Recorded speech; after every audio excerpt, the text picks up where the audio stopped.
Good morning friends. कालच्या भागामध्ये आपण भांडवली संपत्ती ट्रान्सफर केल्यानंतर किंवा विकल्यानंतर कॅपिटल गेन्स कसे कॅल्क्युलेट करायचे या संदर्भात आपण माहिती मिळवलेली आहे. ज्यामध्ये आपण पाहिले की जे फुल कन्सिडरेशन किंवा सेल व्हॅल्यू मिळते त्या सेल व्हॅल्यूमध्ये आपल्याला जो काही खर्च आलेला आहे ट्रान्सफरसाठी तो ट्रान्सफरचा खर्च आपल्याला वजा करावा लागेल आणि इंडेक्स्ड कॉस्ट म्हणजे जे इन्फ्लेशन होऊन आपल्याला सध्याच्या परिस्थितीमध्ये संपत्ती संपादनाचा जो खर्च आहे त्या खर्चाची वजावट मिळेल आणि त्यानंतर संपत्तीमध्ये इम्प्रूव्हमेंट केली असेल किंवा मग संपत्तीमध्ये काही सुधारणा केली असेल त्याची देखील आपल्याला वजावट मिळते. हे आपण कालच्या भागामध्ये पाहिलेले आहे. या व्यतिरिक्त आजच्या भागामध्ये आपण डिडक्शन फ्रॉम कॅपिटल गेन्स, ज्या प्रकारे इन्कम फ्रॉम सॅलरी किंवा इन्कम फ्रॉम हाऊस प्रॉपर्टी यामध्ये आपल्याला बऱ्याच प्रकारच्या वजावटी मिळत असतात, त्याच प्रकारची वजावट आपल्याला या ठिकाणी देखील कॅपिटल गेनमधून प्राप्त करता येते, मिळवता येते. तर भारत सरकारने आपल्याला असा एक पर्याय दिलेला आहे ज्यामध्ये करदाता जो आहे तो जे कॅपिटल गेन झालेलं आहे, भांडवली नफा जो झालेला आहे त्या नफ्यामधून आपल्याला त्या ठिकाणी वजावट घेण्यासाठी आपल्याला सुविधा दिलेली आहे किंवा ऑप्शन दिलेलं आहे. तर ती सुविधा आपल्याला कशी घेता येईल, कशी मिळवता येईल, सेक्शन 54 अंतर्गत आपल्याला ही सुविधा घेता येईल. Any long term capital gain arising to an individual, जर एक लॉंग टर्म कॅपिटल गेन किंवा दीर्घकालीन भांडवली संपत्तीपासून आपल्याला जर लाभ झाला असेल, जर एखादी प्रॉपर्टी विक्री करून किंवा हस्तांतर करून जर लाभ झाला असेल तर त्यापासून आपल्याला वजावट घेता येते किंवा वजावट मिळवता येते. त्यासाठी आपल्याला खालील बाबीची आवश्यकता आहे.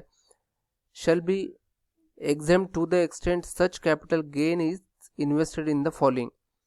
तर तो जो ऑप्शन आहे किंवा तो जो पर्याय आहे तो खालीलप्रमाणे देण्यात आलेला आहे आणि ती जी रक्कम आपल्याला जो काही नफा झालेला आहे तो आपल्याला खालील रकमेपर्यंत आपल्याला त्यामध्ये सूट मिळवता येते. नंबर 1 आहे purchase of another residential house property within 1 year before or 2 years after the transfer of property sold.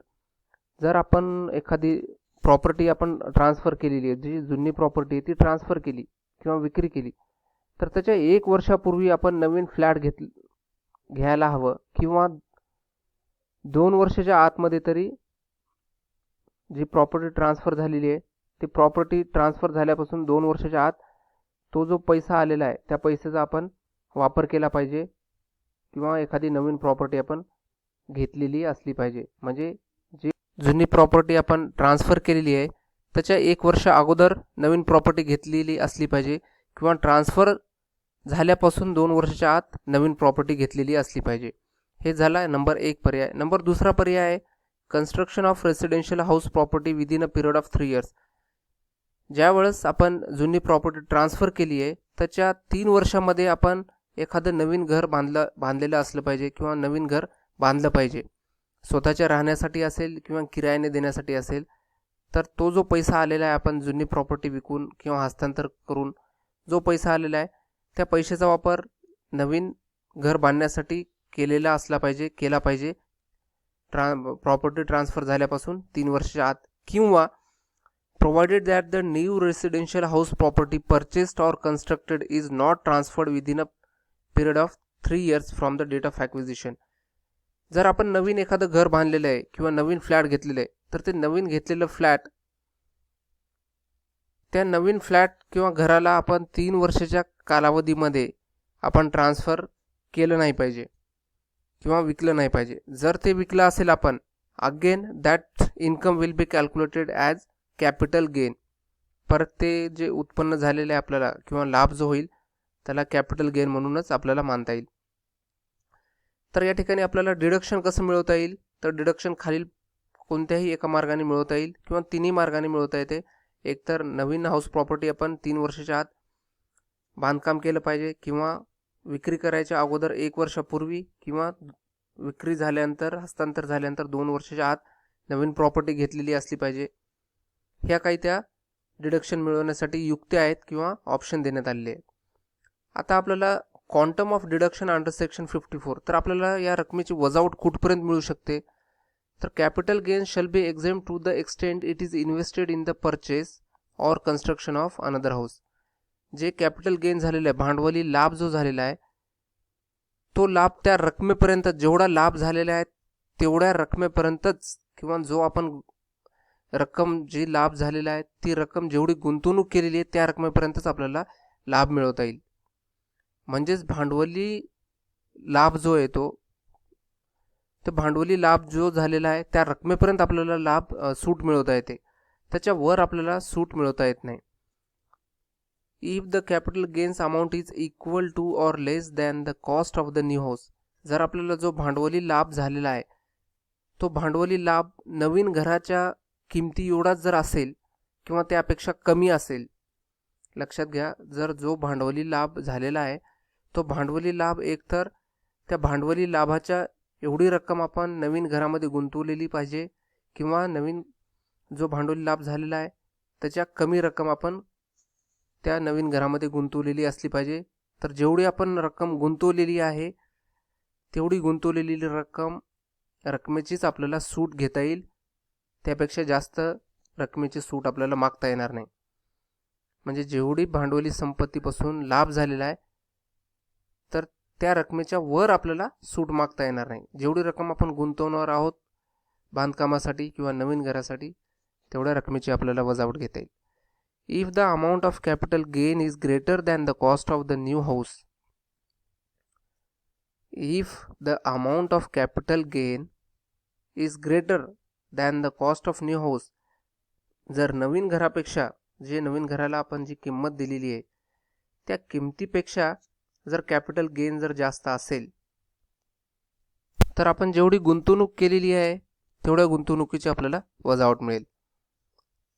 तर आपल्याला या ठिकाणी त्यांनी लिमिटेशन काही दिलेले आहेत, काही मर्यादा दिलेल्या आहेत, जे की आपल्याला असं म्हणता येईल, आपण नवीन घराच्या बांधकामासाठी किंवा नवीन घर जर घेतलं असेल तर त्याच्यामध्ये आपण जेवढी रक्कम गुंतवणार आहोत किंवा बांधकामासाठी वापरणार आहोत तर तेवढ्या रकमेचीच आपल्याला वजावट मिळेल, पण त्या ठिकाणी भांडवली लाभापेक्षा जास्त रकमेची आपल्याला सूट मिळवता येणार नाही. कॅपिटल गेन अकाउंट स्कीम, आपल्याला हा एक पर्याय दिलेला आहे की नवीन घराचं बांधकाम जर केलं असेल किंवा नवीन घर जर विकत घेतलं असेल तर त्यामध्ये एकतर सूट मिळवता येईल, किंवा दुसरं आहे कॅपिटल गेन अकाउंट. भांडवली लाभापासून जे काय उत्पन्न आपल्याला झालेलं आहे संपत्तीपासून, तर त्यासाठी सरकारने हा दुसरा पर्याय दिलेला आहे. Although as per section 54 the SEC is given 2 years to purchase the house property. जुनी संपत्ती विकल्यानंतर किंवा हस्तांतरण केल्यानंतर आपल्याला सरकारने 2 वर्षाचा कालावधी दिलेला आहे नवीन घर घेण्यासाठी किंवा नवीन बांधकाम करण्यासाठी 2 वर्षाचा कालावधी दिलेला आहे. पण but the capital gain on the transfer of the original house property is taxable in the year in which it was sold. पण जर आपण त्या रकमेचा जर वापर जर नाही केला तर आपल्याला त्या ठिकाणी जी प्रॉपर्टी आहे ती प्रॉपर्टी ट्रान्सफर केल्यामुळे आपल्याला त्यावर कॅपिटल गेन टॅक्स भरावा लागेल. The income tax return of that year is required to be submitted in the relevant assessment year. तर आपल्याला जो करदाता आहे त्या करदात्याला ज्या गत वर्षामध्ये ती प्रॉपर्टी ट्रान्सफर केलेली आहे, प्रिव्हियस इयरमध्ये ट्रान्सफर केलेली आहे प्रॉपर्टी, तर त्या वर्षामध्ये त्या व्यक्तीला त्यावर कर भरावा लागेल बिफोर द स्पेसिफाईड डेट.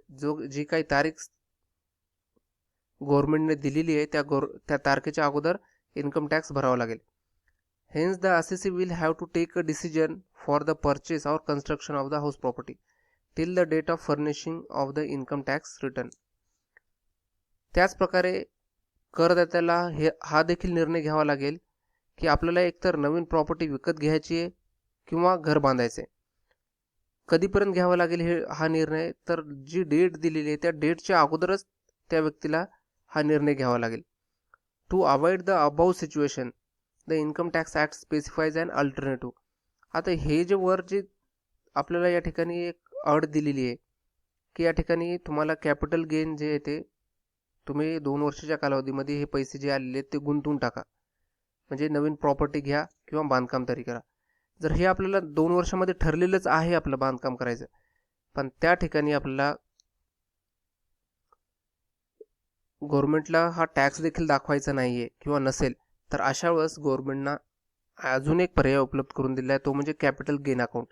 या कॅपिटल गेन अकाउंट स्कीममध्ये ही जी रक्कम आपण वापरलेली नाही आहे किंवा ज्या रक्कम आपल्याला हाऊस प्रॉपर्टी विकून प्राप्त झालेली आहे, ती संपूर्ण रक्कम आपल्याला कॅपिटल गेन अकाउंटमध्ये टाकून देता येईल आपल्याला.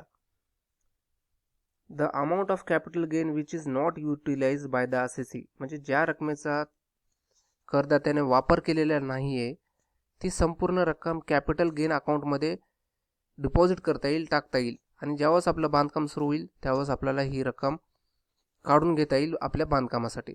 पण हे सर्व रक्कम जी गुंतवलेली आहे ती आपल्याला इन्कम टॅक्समध्ये किंवा रिटर्न फाईल करताना आपल्याला ही संपूर्ण बाब त्या रिटर्नमध्ये दाखवावी लागेल की कॅपिटल गेन अकाउंटमध्ये ही रक्कम आम्ही ट्रान्सफर केलेली आहे, आणि त्या बाबीचा प्रूफ देखील आपल्याला ठेवावा लागेल. The proof of such a deposit shall be attached with the income tax return. तर इन्कम टॅक्स रिटर्न सोबत we should have to provide a proof that we have deposited amount of capital gain into the capital gain account.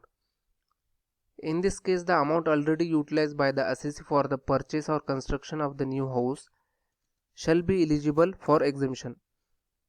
त्याच प्रकारे या अगोदर जर करदात्याने एखादी रक्कम किंवा काही रक्कम ही पर्चेससाठी, नवीन ॲसेट परचेस करण्यासाठी किंवा बांधकामासाठी वापरलेली असेल, तर त्याची देखील आपल्याला या ठिकाणी वजावट मागता येईल.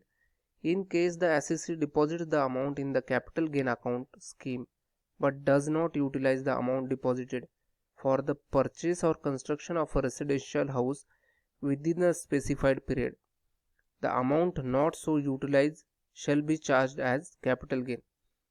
जर करदात्याने ही रक्कम कॅपिटल गेन अकाउंटमध्ये डिपॉझिट केलेली आहे आणि त्या रकमेचा वापर त्याने नवीन संपत्ती किंवा नवीन घर खरेदी करण्यासाठी किंवा बांधकामासाठी जर केला नसेल, 3 वर्षाच्या आत जो कालावधी दिलेला आहे त्या कालावधीमध्ये जर केला नसेल, तर जी संपूर्ण रक्कम त्याला प्राप्त झालेली आहे किंवा जो भांडवली लाभ झालेला आहे त्या संपूर्ण रकमेवर त्याला त्या वर्षामध्ये टॅक्स भरावा लागेल.